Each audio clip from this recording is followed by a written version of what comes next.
Gethin, because he's come all the way from Wales, gets 20 minutes.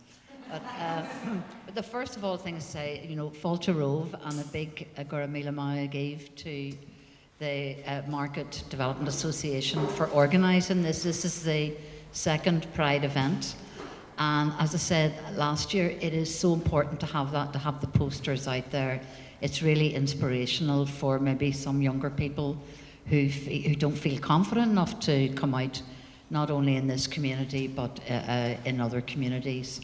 So I just wanted to say a wee bit about why history is important. And a sort of LGBT or queer history, as I would call it, is not in Ireland, it's not in the history books, a bit like women's history.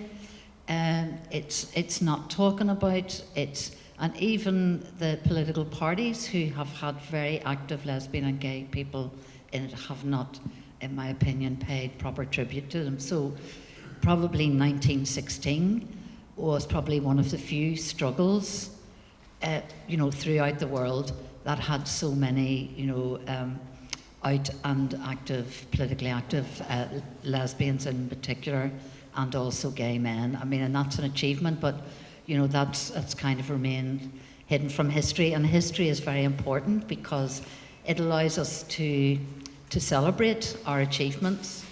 It allows us to kind of affirm our identity, and our identity in this community as being a very inclusive, progressive community, and all the achievements that you have made down the years. And the other thing that it does is it challenges us as well. It's what lessons you can learn from history. And these three men here are veterans. They have undertaken activism at a time when it was very difficult to walk through the streets and to say I'm gay or lesbian. So I was at a conference in Cork where it was called Gay and Grey. So they're gay and grey. As I say, I'm the lesbian with blonde highlights. So I'd like to hand over. And first of all, I think maybe if we start locally, maybe start with, Gethin, do you want to go first? No. If Tarlach, who has flown in from New York, and was active in lesbian and gays, first of all against the H-blocks, and then lesbian and gays against imperialism. And since 1991, he was involved, and some of you may remember that lesbian and gay people were banned from the St. Patrick's Day March in New York. And Tarlach, campaigned around that for many, many years. And now that has been accepted. I think it was the last 2-3 years? Yeah, 2 years ago. 2 years ago. And he's now been co-opted by the Ancient Order of Hibernians, who were the ones who said they wouldn't have him. And now he's on the 5th Formation Committee. But he'll tell you a bit more himself. So big welcome to Tarlach.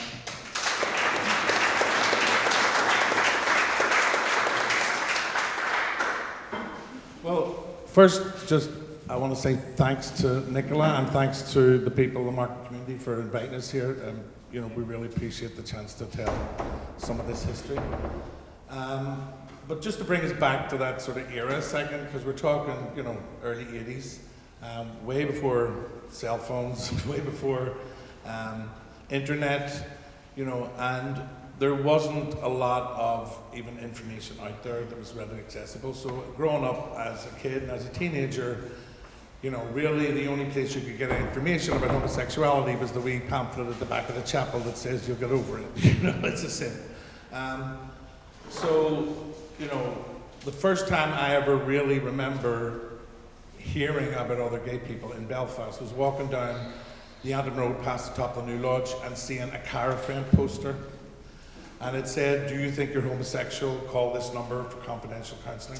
And I was afraid to write the number down in case somebody saw me. That's how bad it was back then. So I walked past it a few times, memorised it, and then I went to call Cara Friend. But back then, we all assumed that our phones were tapped by the security forces. So I actually had to go to a phone box to make that call and give a false name and everything. So that's, the closet is a very deep and dark place, and it is very hard for everyone, even nowadays, for young people to sort of get out of that situation. In my particular case, what happened was, I come from Newington. In our family, we have family members interned, family members imprisoned. My sister was in jail for 5 years during the protests and leading up to the hunger strike. And so I first became politically involved. My first awakening politically was during the first hunger strike in 1980, in October 1980, and I became involved with the Belfast Youth Against Hate Speech Armagh Committee. And as with a lot of people here at the time, the year after that was just, that's what everybody's focus was, on saving the prisoners. That July, I went over to London to work for the summer, and at this stage I was still totally in the closet, but I saw an ad in the Time Out magazine saying that there was a group of lesbian and gays in support of the Irish hunger strikers. So I went along to the meeting, and it was the first time I'd ever met openly gay men and lesbians who were political and who were proud to be gay, and it was a total revelation for me. So that summer I sort of got gay pride, and when the Troops Out delegation was coming home for the 9th of August at the internment march, I came home and marched up the Falls Road with two groups from London, the Brixton Gays and the Irish Gays in London. At that time, a lot of gay people, gay men and lesbians, emigrated because things were quite difficult here. So a lot of the early activism with lesbian and gay people around the issue of republicanism and the struggle here was actually in London, among exiles, so to speak. At one time, people really don't know this, there was actually a Sinn Féin coming in London, the Mellows Markovich coming, which was primarily made up of lesbian gay men. That was in the late 70s, until Sinn Féin at the Ardèche decided that, they could have support groups outside, but Commons could only be on the national territory. So anyway, came home, walked up the Falls Road, and I was just speaking to Joe here, reminiscing of it. He remembers that day, he was here, and if you just want to mention what you were telling me, Joe. Well, you've got to tell the bottom of the white track seat facing the car, and the crowd started giving them a strip. I'm not say it, the slurs and all the rest of it. And the witch says, there's something wrong with you. He says, these people are here fucking supporting us. And you're giving them abuse. And one of them shouted, fuck off, queer lover. So I had him because he was straight in back into the crowd. I said, you're not going to pack ignorant bastards. So I actually distinctly remember that. It was funny because when he said the bottom of the right track, I remember that. And in the local H Block Armagh bulletin, there was actually a local woman wrote in about that and said, the behaviour of those fellas at the bottom of the White Rock was absolutely appalling. These people come over here to support us, etc., etc. I haven't said that, I must say, the vast majority of people were very welcoming and very glad to see us and clap, especially the women, I must say. But there was a certain element of, people who were homophobic. So that was the first time we'd ever been involved in Belfast. Cathal, when he'll mention that in Dublin and Cork there already had been open lesbian gay groups who were campaigning for the hunger strikers and stuff. I'm going to just wind forward a wee bit to 1983, and before I do that, I just want to say one of the impetuses for us speaking about this now, one of course was Nicola posting a photo and saying, does anybody know what this is about? But the other was last year, there was an LGBT Irish History Festival at the Ulster Museum, and David Norris, who's a well-known gay rights campaigner, he's in the Senate, he brought the Southern government to court, for decriminalisation. He got up and he made this scurrilous accusation. He said, I'm glad to see Sinn Féin are now supporting lesbian and gay rights, because I remember back in the 70s and 80s when Sinn Féin was kneecapping gay people, which is absolute tripe. And he's been asked to name one instance when this happened, one name, one event. Can't do it, because it didn't happen. So one of the things we felt is that it's important because our story has sort of been forgotten. And it's proof that that was not the case, that actually, in fact, we had a lot of support from within the Republican movement. And one example of that was in 1983. There was the National Union Students had a lesbian gay student conference at Queen's University, which of course was picketed by the DUP and the Free Presbyterians, Peter Robinson was there, Jim Wells was there. Sound familiar? And the NUS executive, we had invited members of Sinn Féin to speak, and the NUS executive said no, Sinn Féin members are not allowed to speak. So what happened then was we got an invitation from West Belfast Sinn Féin, and they invited all of the conference delegates up to the Marty Forsyth Club in Turf Lodge for a killie. So over 30 people took them up on this offer, and a fleet of black hacks appeared at Queen's Students' Union and ferried all these guys up to the Turf Lodge to the Marty Forsyth, where they were welcomed from the stage by Sinn Féin leaders, where people were up dancing. I remember the killie dancer was, instead of saying, you know, now the men and now the men, like one's on the right, the one's on the left, because everybody was dancing together. And it was a real revelation for all those people from England who had been told that our community, West Belfast, was a terrorist community, etc., etc., and all they'd heard was the propaganda. So they were actually blown away by the contrast about the reception they got from the DUP and the reception they got from Sinn Féin and the people of Turf Lodge. So I just think that's very telling. And I'm sure my time must be up, Mary, surely. No, you've got another few minutes. Okay. Personally, I've experienced situations where, in fact, I just have to say, I just came home for Pride this year, for Belfast Pride. It's the first time, I've been away 35 days, it's the first time I've actually been home at Pride. And I was very amazed at the fact that all the bars and clubs and social clubs and GA clubs in West Belfast, all along the Falls Road, all up the White Rock into Ballymurphy, there's gay pride flags everywhere. And I was particularly pleased to see gay pride flags outside our local bar in Newington in the hole in the wall. That blew me away. And I was telling the fellow, went into the hole and I was talking to the people, and I was saying about back in 1981, I was barred from the hole in the wall for kissing a fella. And I went to the local Sinn Féin coming and said, what are you going to do about this? You know, I'm being discriminated against. And they went to the bar owner and said, listen, this is discrimination. If you don't reinstate him, we're going to call a picket on your bar and call the local people to boycott. So I was reinstated immediately. You know, so those are the type of things that, you know, people don't hear about. Sinn Féin and the Republican movement and the general anti-imperialist movement has been supportive of these issues for a long, long time, 38 years.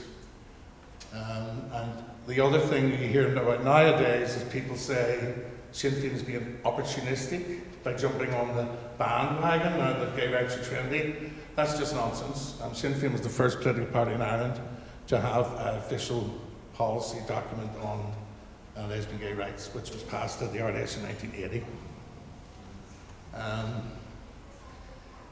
That policy, at the beginning, it was a very bare-bones statement. It was that Sinn Féin recognises that sexual orientation is a matter for the individual and condemns all discrimination against male and female homosexuals. Later in the 80s, they developed the Moving On document, which was much more comprehensive, and now they have even a more advanced document which deals with issues like trans rights and stuff, which I believe is called Better, I can't remember what it's called. We're with, we stand with you, I think it's called, Standing Together.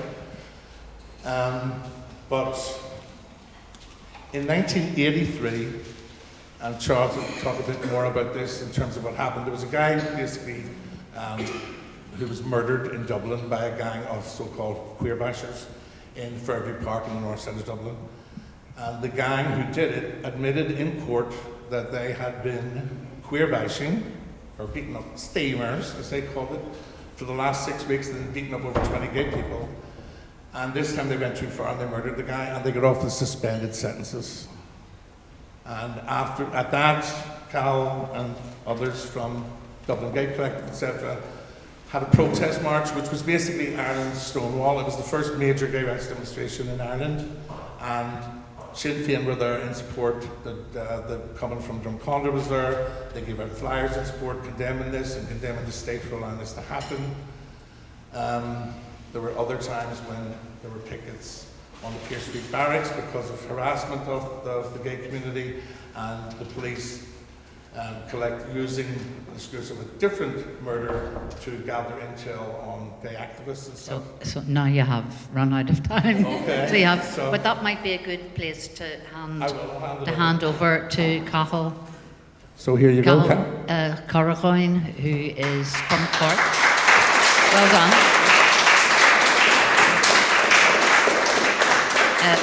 And you'll get a chance to hear a bit more from Tarlach, but I thought it was good to just keeping it short in the first instance, and then people can comment or ask questions. So, Cathal, if you would like to introduce yourself and say a bit about your history.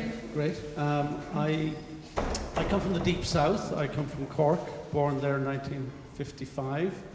And I was born into a Labour Party family. My father was a Labour Party TD. So, well, we had a view, a kind of Republican perspective on the national question. We didn't support any kind of activity. And I knew I was gay from a very young age. And then when I was 1974, it came to crisis. I just decided I couldn't see a way forward. And then luckily, the Irish gay rights movement was founded by David Norris and others, to give them full credit. About half a dozen of them, Margaret McWilliam, David Norris and a whole other in Dublin, founded the Irish gay rights movement. So I was very lucky, because then there was something for me to join. It was given publicity in one of the newspapers, so I joined it, was involved in setting it up in Cork, a branch in Cork in 1975. But by 1977-78 I was at university, and I was politically quite left-wing. I saw myself as Trotskyist, or Marxist, and luckily there were a couple of people who came to Cork who knew Gethin, etc., and people in London. One from Cork called Arthur Leahy and his lover. They came back and they had left-wing, gay left politics, very much radical gay left politics, and they were responsible for starting up with myself and Kieran Rose and a few others, the Cork Gay Collective, which was consciously an attempt to be a left-wing gay movement, modelled and in solidarity, because there was also a gay left movement, as you'll hear, in London. So we were modelling on that to have an analysis of society which said you can't be really free as a gay person, a lesbian or a gay person, unless you live in a free society. So long as one person is unfree, we're all unfree. And for us, freedom meant, as left-wingers, that you had to have control of your life economically and elsewhere as well. So that meant you had to be a socialist and revolutionary, and we were also anti-imperialist, as many left-wingers are, in the international sense. In the sense we supported the FSLN in El Salvador, we supported the Nicaraguans, etc. But there was a hands-off approach to Northern Ireland, or the North, or the 6 counties, and the whole issue of the national struggle in Ireland. That changed with the H Block Omagh campaign. Things speeded up. It confronted us with the issue. I became convinced that I should support the H Block Omagh campaign, but I was still just supporting it as a kind of humanitarian basis rather than an anti-imperialist political basis. And then I was at the end of my studies at university, and I ran for President of the Students' Union. I was elected. I was an openly gay President of the Students' Union, and helped set up a gay SOC during my year there. So that was 1980-81, right when the H Block Omagh campaign was at its most height and most critical.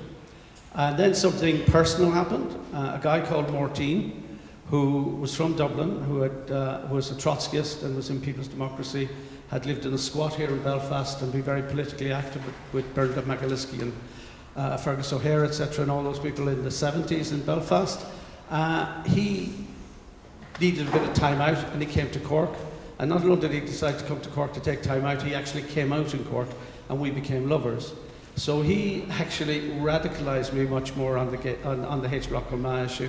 And we were involved, the two of us, in the H Block Omagh campaign, and we were involved as well in the Cork Gay Collective. So we had these other half a dozen people around us, but they were not directly involved and would not be involved. So we were arguing with them about why they should get involved with the H Block Omagh campaign, but they were saying, we're not going to support violence, we're not going to support the front for the provost, etc. So this argument was going on, and we felt that was what we needed to make that argument fuller and deeper, and it needed to take place right across the whole of all the social movements. Now it was taking place in the women's movement. You had Women Against Imperialism already existed, and they were arguing within the women's movement. So these debates were taking place, particularly in the South, very furiously, and they were taking places. So one of the places that happened was that we in the Cork Gay Collective were very radical. We had an agenda, and one of the agendas we had, Tarlach mentioned that David Norris and I mentioned we're about founding a gay movement in 1974 in Dublin. As Brendan Behan said, eventually there was a split. 4 years later there was a split, so by the late 1970s there were 2 gay movements in Dublin, wasting resources, and neither of them were radical. Both of them were very middle of the road and conservative. So we in Cork and the Cork Gay Collective started and organised the first national gay conference in 1981 in Cork. And at that conference we had it was very successful. We had a whole range of people came to Cork, and we had workshops. And one of the workshops we insisted on having, Martine and myself, was on the H. Block Armagh issue. And out of that, well, we put a motion to the floor which was not passed, but out of that came our decision that we would found a H. Block Armagh, Lesbians and Gays Against H. Block Armagh campaign, or a group. And that's what we did. So we went home and on a sheet from our bed, we painted the banner, which you can see in the 4th picture in from the door, which you can have a look at in a minute. And I brought a copy of that and some other photographs, which I'll leave if anybody wants to take. But that photograph, that just says, no more Belsons, Gays Against H. Block Armagh. And that was the first banner, and we walked in the Cork H. Block Armagh campaign and got great support from the people there who were involved.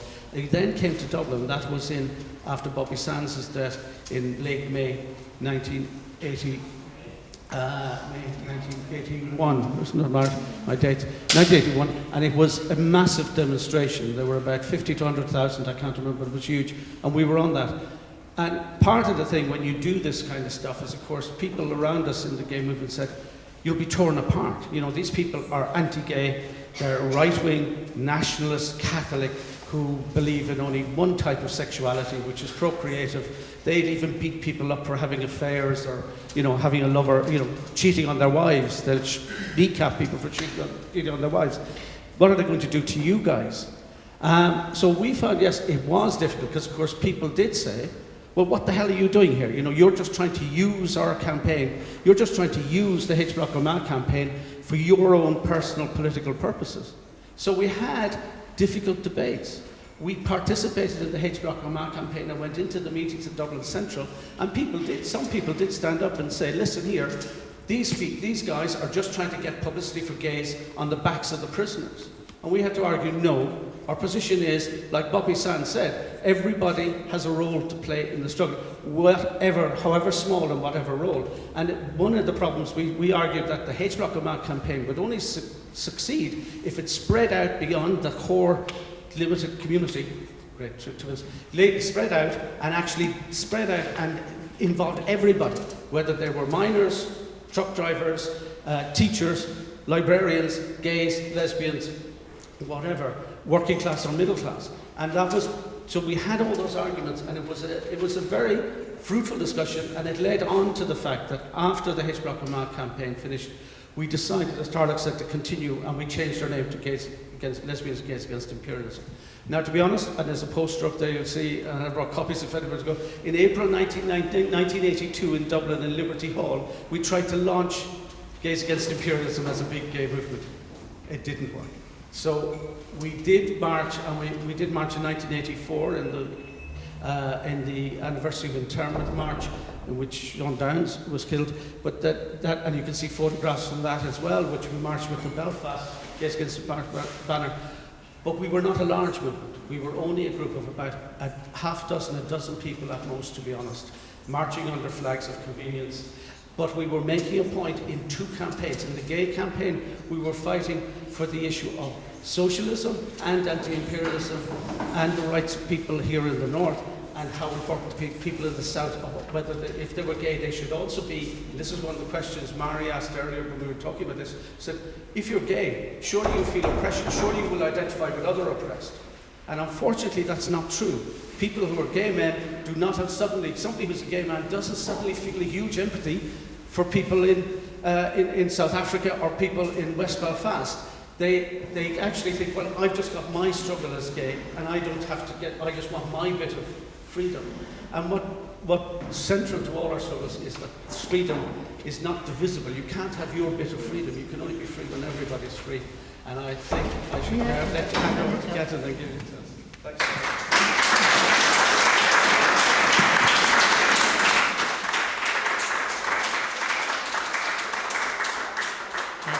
Garamila Malgat, thank you very much, Cathal.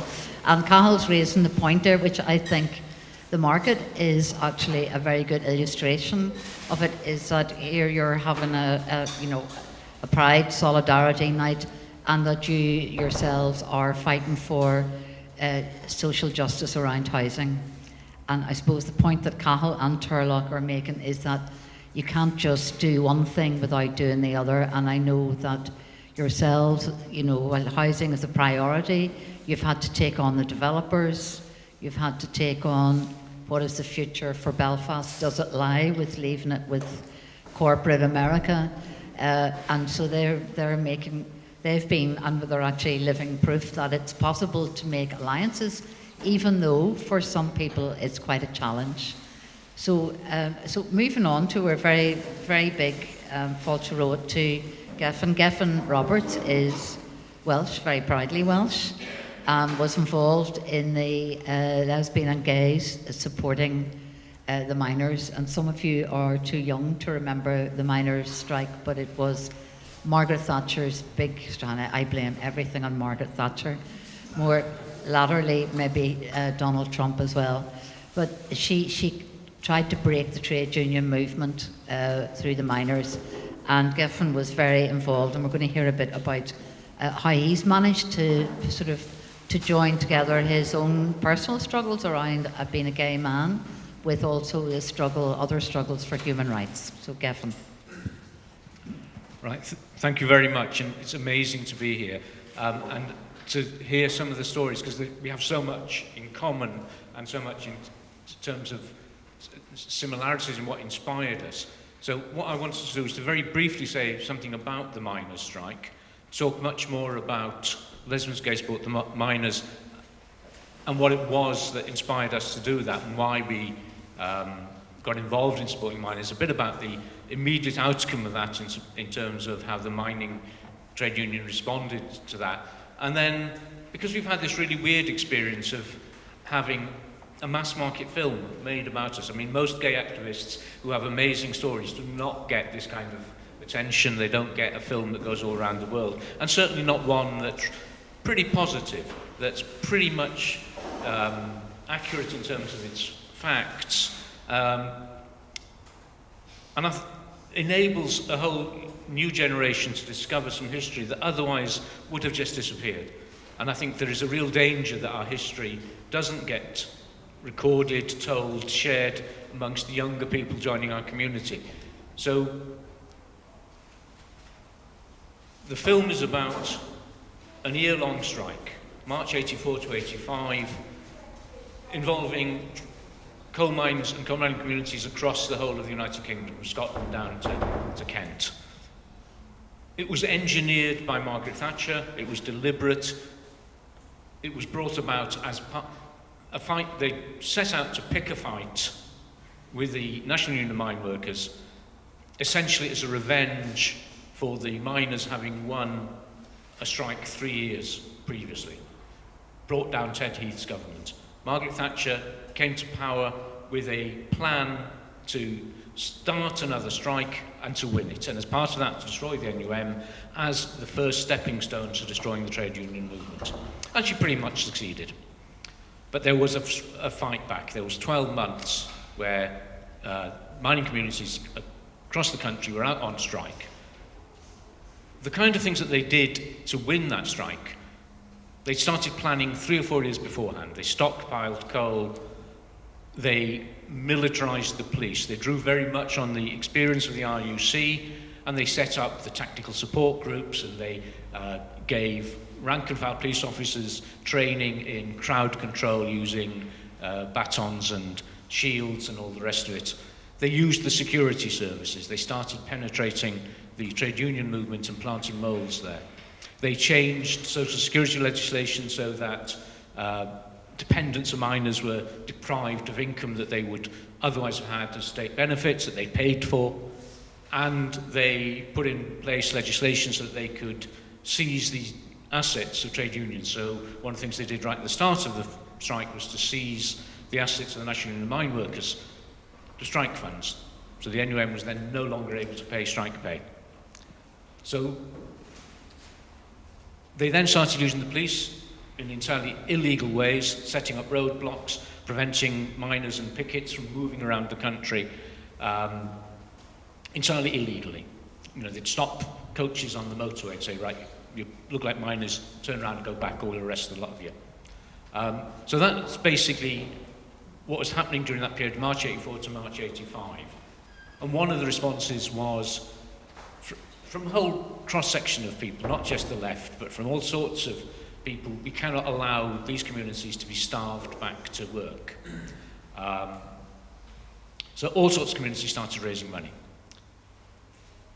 Sikh communities started running tours around the temple and charging people and sending that money to a local pit. The Bangladeshi Restaurant Association in Leicester started collecting money, sending it to that pit. We were twinned with a pit in South Wales, or a number of pits in South Wales. The first people who started sending their money outside of the trade union movement was young black activists from the Broadwater Farm estate. Some of you may know about the Winston Silkett, the framing of a black youth worker called Winston Silkett for the killing of a police officer, Trevor Blakelock. He was eventually found, but not guilty. He'd been in prison for many years before that. So young black activists on that estate started collecting money. All sorts of people were seeing connections. And we were part of a group of, at that time, young lesbian and gay activists who also saw those connections. If you've seen the film, you will see that the film version is that Mark Ashton, a guy from Port Rush who moved, like many other young Irishmen, to London for the kind of freedom and such like. In the film, he simply plucks a bucket from under the sink and kind of plucks this idea out of thin air that we'll set up a lesbians, gay sport, the miners group. I mean, it wasn't quite like that. Okay, we were activists in a whole range of things. The 15, 20 or so of us who set the group up initially, we'd been involved in anti-apartheid movement, in the Anti-Nazi League. We were involved in the Troops Out movement. We were involved in a whole range of social and left-wing issues. Some of us from the Communist Party, others from the Labour Party. There were a few Trotskyists in various small Trotskyist groups and such like. But these were political activists. And these were people who knew something about the history of the lesbian and gay movement in the United Kingdom. These were people who, first of all, knew about the Gay Left Collective. Some of us were involved. Nigel, one of the Gay Left Collective who went to Cork, to that meeting in Cork, was one of the founders of Lesbians, Gays Support the Miners. In the film, my lover is Jonathan Blake. In real life, Nigel and Jonathan were and still are partners. So the Gay Left Collective were a real influence on us. They were the people who perhaps had organised the first intervention by a lesbian and gay group into a Labour dispute. So when Ted Heath tried to bring in his industrial relations bill, Gay Left turned up on the march, the first kind of out gay presence on the march, and received a very mixed response. But amongst the people who gave a positive response were actually the Durham Miners Association, which is really interesting now, because one of the highlights of our year now is going to the Durham Miners Gala, where Lesbians, Gays Support the Miners gets a kind of an amazing reception. They were building on the work of the Gay Liberation Front. In fact, really interesting that back in 71, during the miners' strike, in 71, Lancaster GLF were basically a bunch of students at Lancaster University, had started raising money for Bold Colliery, their local colliery, and they'd actually been invited there to hand over the money and be given a tour of the pit and such like.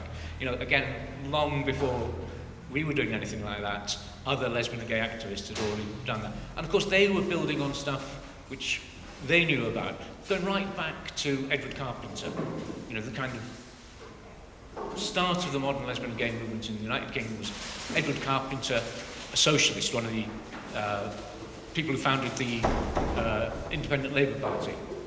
He was an anti-imperialist, he was a feminist, he was an ecologist.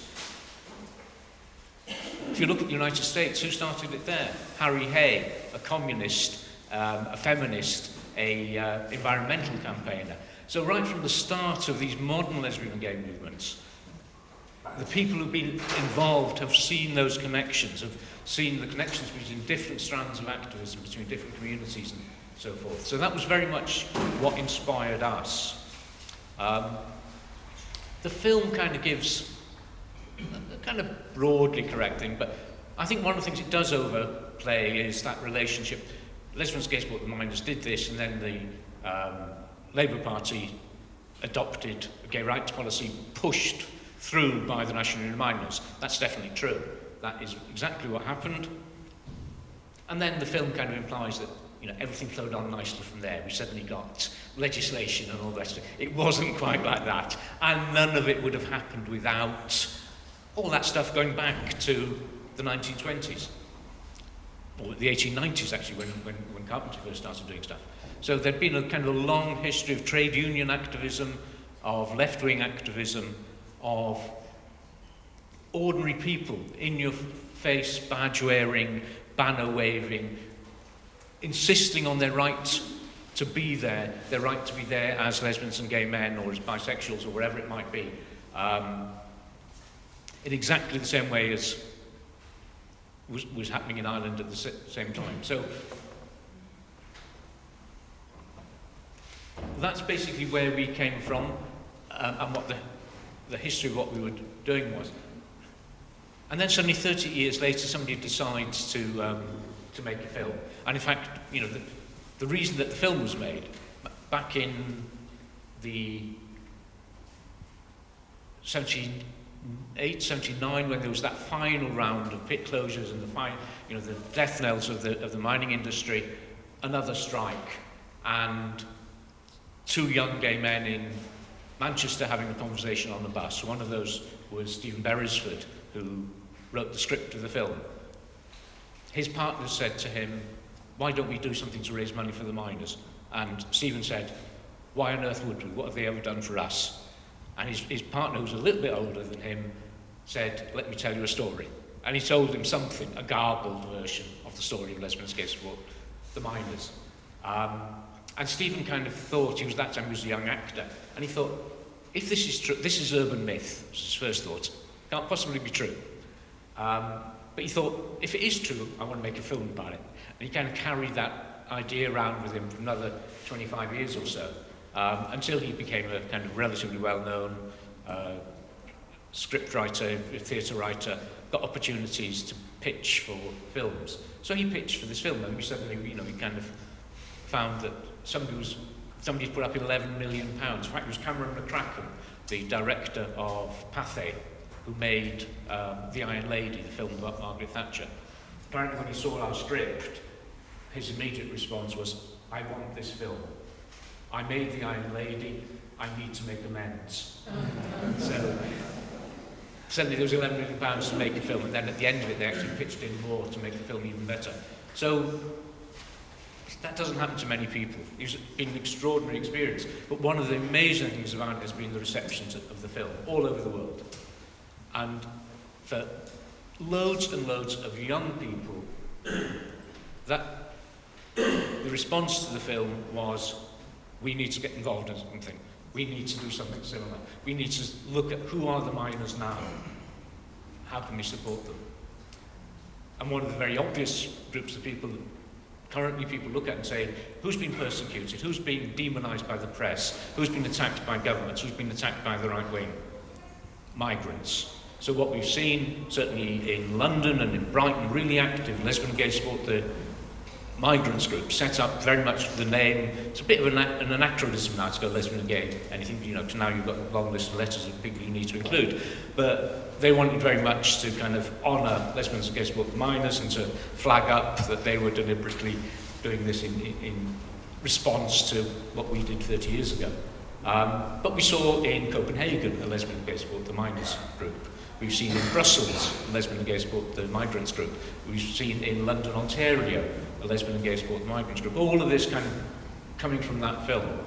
And there are other groups. We're in touch with activists in Palermo who responded to the film by getting involved in supporting migrants arriving, refugees arriving in Lampedusa. We're in touch with, we went to Mexico with film screenings and got involved with some young activists there who have got involved in supporting migrants from other Latin American countries, but also other kind of oppressed groups. So the Ayotzinapa 43, the 43 agriculture students who disappeared, abducted by drug cartels and never seen again. Their families still seeking justice. So lesbians, gays, activists started reaching out to those families and building solidarity with them. So it's been incredibly moving to see that response. And lesbians, gays, sport, the migrants in London in particular, have been doing amazing things that we wouldn't have dreamt of. So a group of them broke into Stansted Airport a few months ago, well, a while ago now. They're about to come to trial. The trial's been delayed, but they broke into Stansted Airport and they chained themselves to an aircraft which was about to take off with, I think it was 28 Nigerian migrant refugees who were being forcibly deported. And they stopped that flight from taking off. And as a result, some of those refugees had a little bit more time in the UK, and that time was just enough for further legal representations to be made, and they weren't the right to stay. Their asylum claims were accepted. Others have been deported. Very recently, Virgin... So, Gethin, you have 2 more minutes. Okay, so very recently, Virgin agreed to stop taking part in forced deportations. We're now working on British Airways. Last Saturday, as part of Brighton Pride, because British Airways is the main sponsor of Brighton Pride, a group of people from Lesbians and Gay Support Migrants occupied the kind of London Eye equivalent to the Brighton Eye thing that is the kind of flagship thing for British Airways. So there's been a really inspiring response to the film. Lesbians, LGBT plus against Islamophobia. Again, building links with the Muslim community. And it's exactly what people are saying, exactly what you're talking about. You know, these are homophobes. These are people who will attack you. These are people who have nothing in common with. But actually, when you talk to them, you know, Nigerians have a reputation. Nigeria, I've just come back from Nigeria, actually. It's a really homophobic country. But the Nigerian community here, refugees in Nigeria, have really responded to lesbians, gays, and migrants. And Muslim communities, where we've turned up on the streets to support them, they have responded. We find that people who are in struggle, when you stand in solidarity with them, they start to think about the issues, they start to respond. That's what happened with the miners, it's what's happening with all sorts of refugees and migrants we're working with, and it's what's happening with the Islamic community. So, watch the film, get inspired, do something.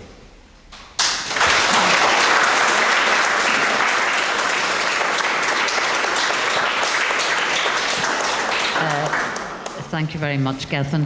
What we're going to do, I mean, I think they've illustrated really well how you may get involved in trying to change the world around you for a very personal reason, but you very quickly start to make connections. And we're going to take, just before we take a break, I'd like to, our Mayor, Deirdre Hargy, is here, and her father, Jim, was one of those people who made connections between different struggles for social change, and he'd be very proud. I met him. He'd be very proud of his daughter. So, Deirdre, would you like to say a few words, please?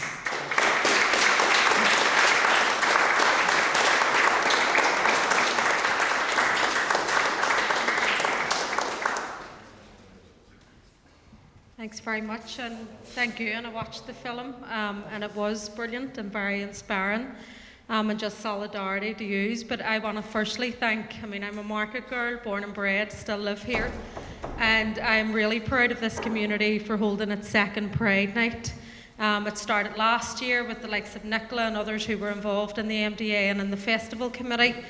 And I think it says something about this community and the type of society that we want, that they're actually holding the Pride Night. And I think it is important for our LGBT community, not only those who live in the market, but across the city, that it's not just a campaign and fight for those within the LGBT community, but that we as people as a whole need to campaign for those issues.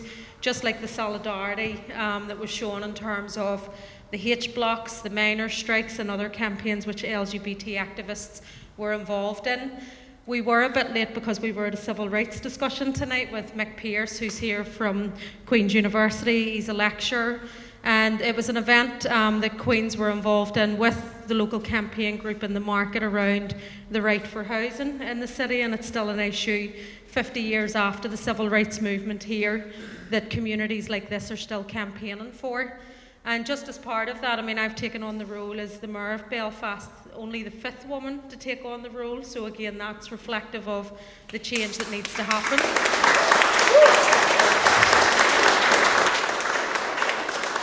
And the big thing for me is, we looked at the civil rights movement 50 years ago, the campaign for rights, that was inspired by the civil rights movement in America and everything that was happening there.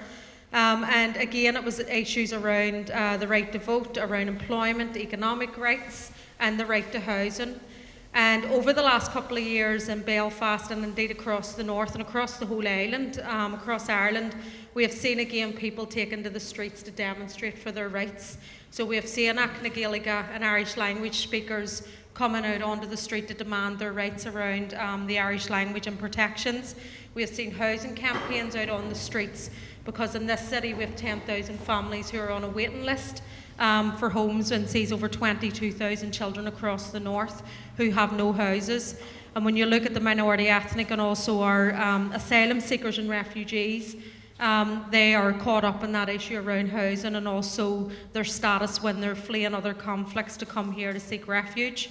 We're also seeing women and their access to health care and their right around choice, and we have seen changes in the south, and again women in the north are taken to the street to demand those rights as well. And obviously marriage equality, but the broader rights around LGBT. In this community we're seeing the campaign around regeneration and not speculation, and the whole issue around economic rights and the type of society that we want to live in. And I suppose that's all building for a Bill of Rights, something that was enshrined in the Good Friday Agreement and has as of yet has never been delivered on. And I think that re-emergence of a civil rights campaign and movement is happening again on the 50th anniversary. When I came in 2 months ago, my theme for the year is going to be rights in the city and dealing with issues of inequality. And I've been engaging with a variety of all the campaign groups, from LGBT, women, working class communities in terms of looking at class struggle and division, also the need around housing, travellers issues, and other campaigns. And I'm going to launch a MERS charter in the city, looking at rights in the city and starting to lift the whole debate around a Bill of Rights. And the good thing is the campaign groups want to come round in terms of reforming, bringing them all together so that there is that solidarity, that if it's the Irish language community who were marching in the Pride Parade last week, how can we extend that solidarity to all of our causes, just like the LGBT, the gays and lesbians did when you look at the H-block struggle, and also when you look at the miners' strike and the destruction of a neoliberal Thatcher government in Britain. And again, those same policies are still happening today when you look at this community, where land zoned for housing is used as speculation and for office development, and that land is taken off. So I have to run to another event, which is why I had to speak now, but it is just to say thanks very much. We're definitely inspired by the film, and I suppose it shows the power of telling the story, of storytelling, the power of culture and arts and getting that story out. And even in this community, they're doing guerrilla filmmaking workshops in terms of trying to get their story out as well. So there is something powerful in the arts and in doing that. But again, it is just to say thank you, fair play to the community for having this event, and long may it continue. And what we want is a rights-based society where equality is at its core and foundation. So let's go out there and campaign and work for it. Gormaí agat.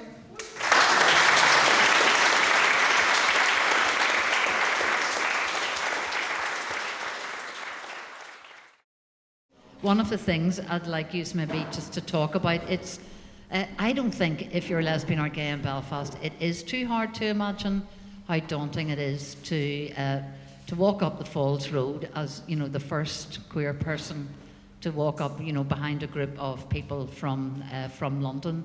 But it was very different times then, you know, comparing it to, say, what Pride was like on last Saturday. So I'm going to ask them to address that, about how daunting it was for them to not only to come out but to be very visible, and also, you know, what they feel are lessons for us today, things that we can learn in terms of, you know, issues that are important to us or issues that we're involved in. So would you like to, take it in whatever order you want? Maybe, Tarlach, do you want to go ahead? And relatively short, just so we get time. All I can say is, if you have your family behind you, it is so much easier. So the most important thing any young gay person can do, I think, the first thing is to come out to your family, get the family support behind you, and then from there, you have the strength to go on and challenge whatever else is thrown at you.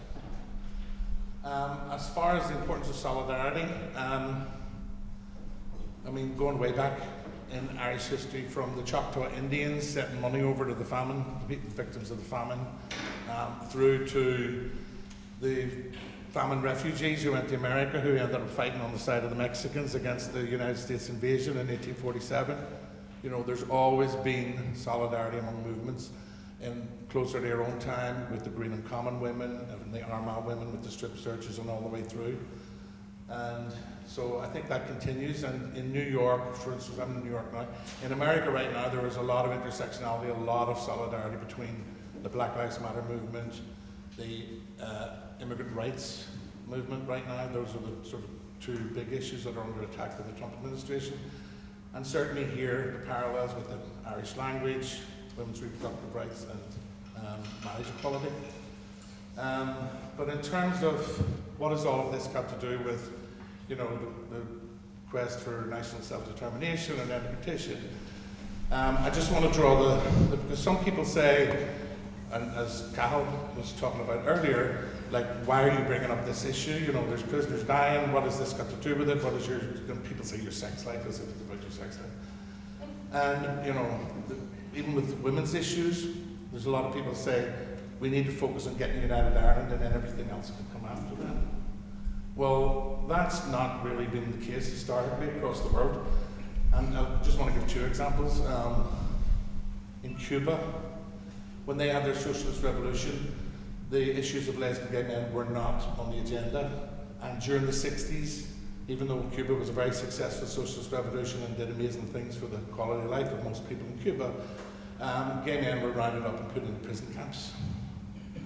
And when the AIDS crisis hit, people were quarantined and held forcibly. Fidel Castro later admitted that was grave injustice, and right now, Raul's daughter Mariela is one of the leading campaigners for LGBT rights. And just recently, Cuba has approved a new draft constitution, which will allow for marriage equality quite soon there. But there was no lesbian gay involvement, lesbian gay involvement in the struggle. In this era, Manuel was fighting against, you know, Batista. And so therefore those issues were not on the agenda. As opposed to, for example, South Africa. During the anti-apartheid campaign, there was an active African gay and lesbian group. One of the leaders was Simon Colley, who was arrested, charged with treason, and was actually on death row. He ended up getting his sentence commuted. But he came out within the African National Congress, and he pushed the African National Congress to a position where they supported lesbian gay rights. So when apartheid finally ended and South Africa had its new constitution, it became the first country in the world to have lesbian gay rights enshrined in its constitution. And that's what made the difference, to have out people involved in it. So I think that's a lesson for all of us. And just before I hand it over, on the issue of solidarity, in the lesbian gay community, Eurovision is like one of the big events. There's Pride, there's Halloween, and there's the Oscars and Eurovision. Next year, the Eurovision Song Contest is being held in Israel. And there's a call for a boycott from all civil groups in the occupied territories. So there will be activism across the world among lesbian gay communities to call on the community to boycott Eurovision next year. The Israeli government has used what's called pinkwashing, used the fact that they are somewhat supportive of lesbian gay rights to try to present themselves as some sort of liberal, open-minded democracy, when in actual fact it's an apartheid state, which has only gotten worse since they said it's a Jewish state, not a democratic state. But I just want to put that out there. Thank you.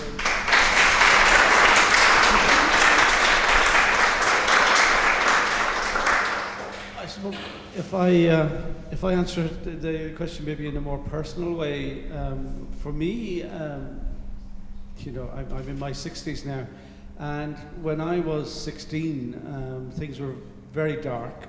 I was suicidal because I thought there is no future for me. Being a homosexual, it does mean you don't have a future.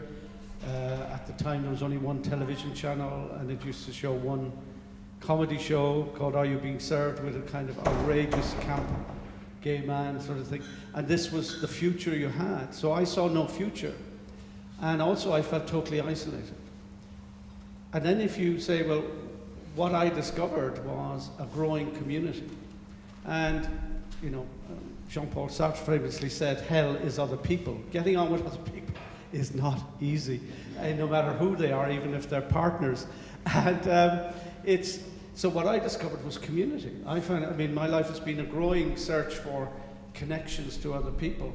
And what I found when I came to West Belfast, because I started out in Cork and with the gay groups and found a community, but then when I found the gay collective with the few people, there were only half a dozen of us.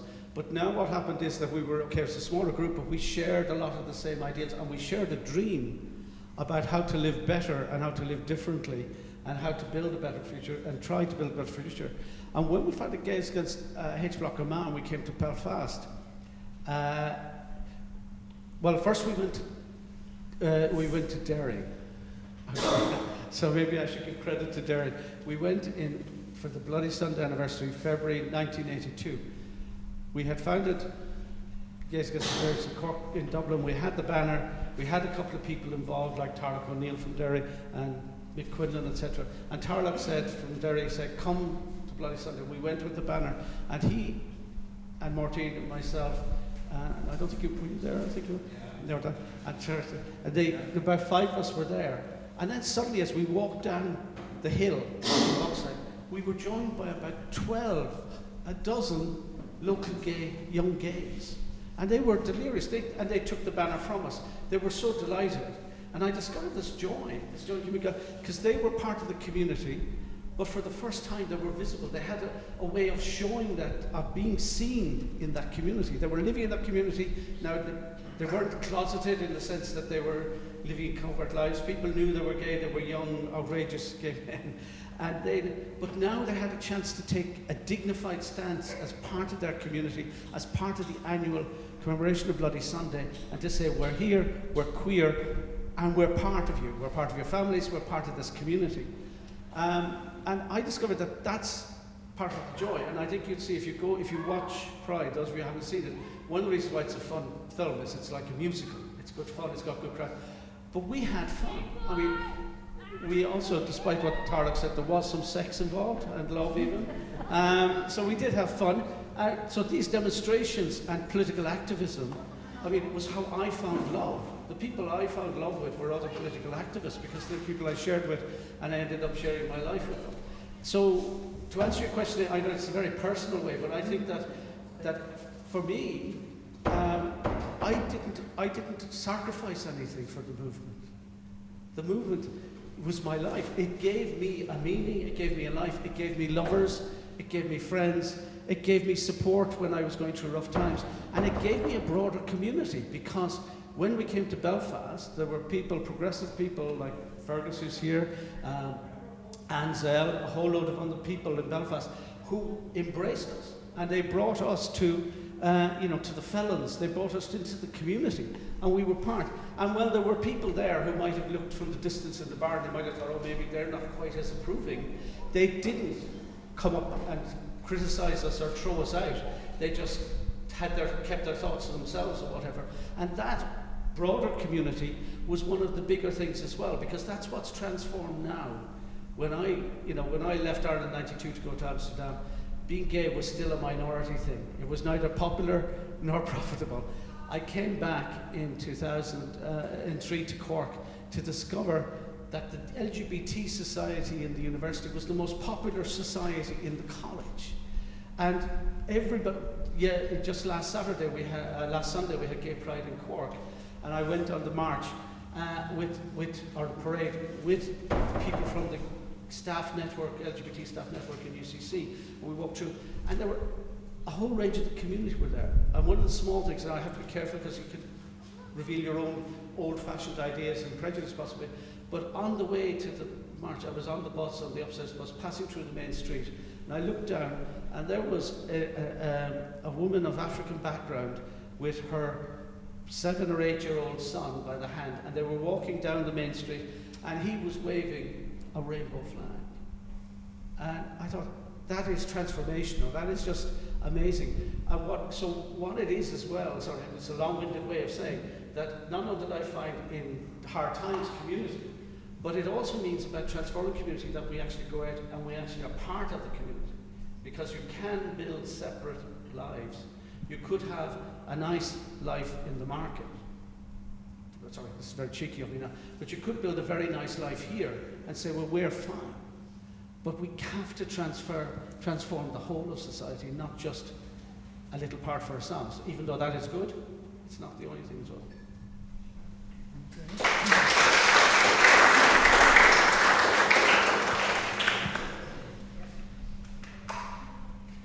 Certainly when I first came out, it was daunting.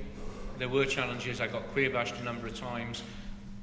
When I first lived in gay community housing, a series of gay squats, and a number of houses very close together, we had metal boxes on the letterbox to stop the fire bombs coming through the letterbox.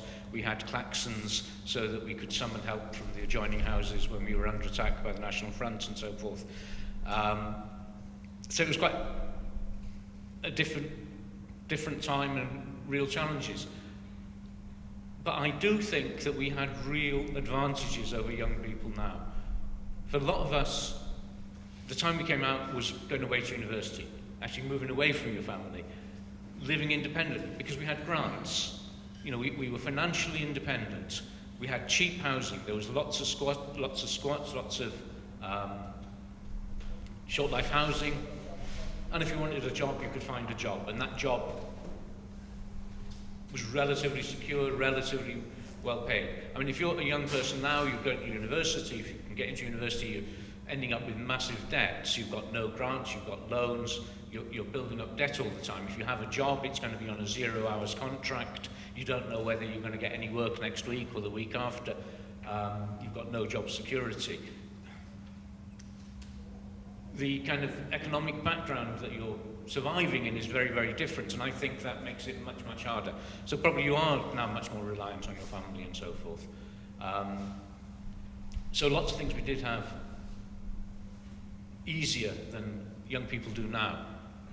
But I agree completely about what you say about finding and building community. And I think one of the other advantages, actually, that we had was in the 70s and early 80s, if you didn't build your community, if you didn't build your community institutions, there was nothing. There was no commercial gay scene.